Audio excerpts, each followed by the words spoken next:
चलो तो स्टार्ट करते हैं क्वेश्चन नंबर 2.5। क्वेश्चन नंबर 2.5 अभी आपने देखा क्या कह रहा है। इन क्वेश्चन नंबर 2.5 एक पैरेलल प्लेट कैपेसिटर है जिसके बीच जो है एयर है, वैक्यूम है, और इसका capacitance are given in your questions 8 picofarad है। ठीक, नेक्स्ट कह रहा है कि अगर इसके प्लेट के बीच के स्पेस को अगर हम हाफ कर दें, आधा कर दें, यानी डिस्टेंस जो पहले d था अब d/2 हो जाएगा। इसके बीच का डिस्टेंस पहले आपका d था, अब डिस्टेंस को कह रहा है d/2 करने के लिए, और बाकी इसके बीच को डिस्टेंस को आधा करके अब इसके जो है डाइलेक्ट्रिक कांस्टेंट्स को फिलअप कर दिया गया, जिसको हम यहाँ बना दे रहे हैं। पहले इतना बड़ा डिस्टेंस था, इसके बीच का डिस्टेंस d था, अब कैपेसिटर के डिस्टेंस को हाफ d से d/2 हाफ कर दिया जाए। इसके बाद जो है इसको जो है डाइलेक्ट्रिक कांस्टेंट से क्या कर दिया जाए, फिलअप कर दिया जाए, जिसकी वैल्यू k = 6 आपके गिवन इन योर क्वेश्चंस में इसकी वैल्यू जो है 6, डाइलेक्ट्रिक कांस्टेंट की वैल्यू 6 आपको दे रखा है। ओके, आपको फाइंड करना है कि जब इसके अंदर एयर था तब इसका कैपेसिटेंस 8 था। अब अगर इसके डिस्टेंस को हम कम कर दें और इसके बीच डाइलेक्ट्रिक कांस्टेंट का फिलअप कर दें तो उस समय उसका कैपेसिटेंस क्या होगा, इंक्रीज हो जाएगा, डिक्रीज होगा, या फिर वही रहेगा, रिमेन कांस्टेंट रहेगा, कैसा होगा हमें कैलकुलेट करके बताना है। ठीक, यानी व्हाट क्या होगा, कैपेसिटेंस क्या होगा, तो हमें पता है C = capacitance ε0 A/d, where d is the distance between the plate या separation between the space between the parallel plate। अब इसके अंदर अगर हम डाइलेक्ट्रिक कांस्टेंट रखते हैं तो C' = K ε0 A, और चूंकि डाइलेक्ट्रिक कांस्टेंट के साथ साथ इसके बीच के स्पेस भी कम किया जा रहा है तो d हो जाएगा d/2, and this will be equal to 2K ε0 A/d। Okay, अब C' = 2K ε0 A/d = आपका C है तो C रख सकते हैं, और यहाँ से अगर वैल्यू पुट करेंगे तो K = 6 एंड C = 8 पिकोफैराड है, and this will be equal to 96 picofarad. This is your answer, ये आपका आंसर है। तो इसको नोट करिए, बढ़ते हैं अपने नेक्स्ट क्वेश्चन की तरफ। Before that pause the video to note it down.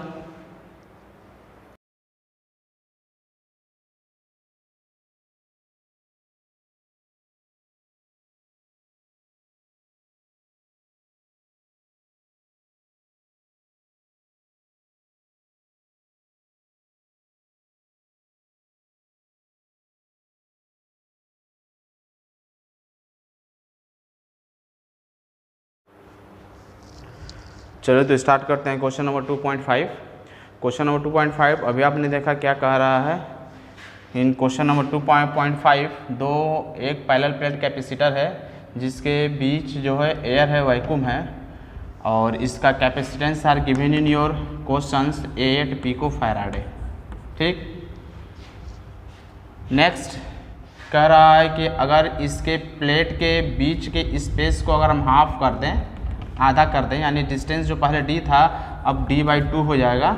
इसके बीच का डिस्टेंस पहले आपका d था, अब डिस्टेंस को कह रहा है d/2 करने के लिए, और बाकी इसके बीच को डिस्टेंस को आधा करके अब इसके जो है डाइलेक्ट्रिक कांस्टेंट्स को फिलअप कर दिया गया, जिसको हम यहाँ बना दे रहे हैं। पहले इतना बड़ा डिस्टेंस था, इसके बीच का डिस्टेंस d था, अब कैपेसिटर के डिस्टेंस को हाफ d से d/2 हाफ कर दिया जाए। इसके बाद जो है इसको जो है डाइलेक्ट्रिक कांस्टेंट से क्या कर दिया जाए, फिलअप कर दिया जाए, जिसकी वैल्यू K = 6 आपके गिवन इन योर क्वेश्चंस में इसकी वैल्यू जो है 6, डाइलेक्ट्रिक कांस्टेंट की वैल्यू 6 आपको दे रखा है। ओके, आपको फाइंड करना है कि जब इसके अंदर एयर था तब इसका कैपेसिटेंस 8 था। अब अगर इसके डिस्टेंस को हम कम कर दें और इसके बीच डाइलेक्ट्रिक कांस्टेंट का फिलअप कर दें तो उस समय उसका कैपेसिटेंस क्या होगा, इंक्रीज हो जाएगा, डिक्रीज होगा, या फिर वही रहेगा, रिमेन कांस्टेंट रहेगा, कैसा होगा हमें कैलकुलेट करके बताना है। ठीक, यानी व्हाट क्या होगा, कैपेसिटेंस क्या होगा, तो हमें पता है C =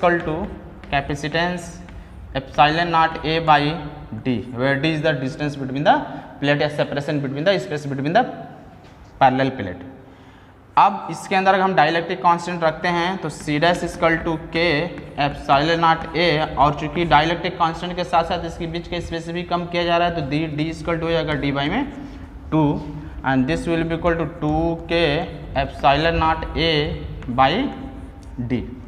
ओके, अब c dash equal to 2k epsilon naught a by d equal to आपका c है, तो c रख सकते हैं और यहाँ से अगर वैल्यू पुट करेंगे तो k is equal to 6 and c is equal to 8 picofarad है, and this will be equal to 96 picofarad है।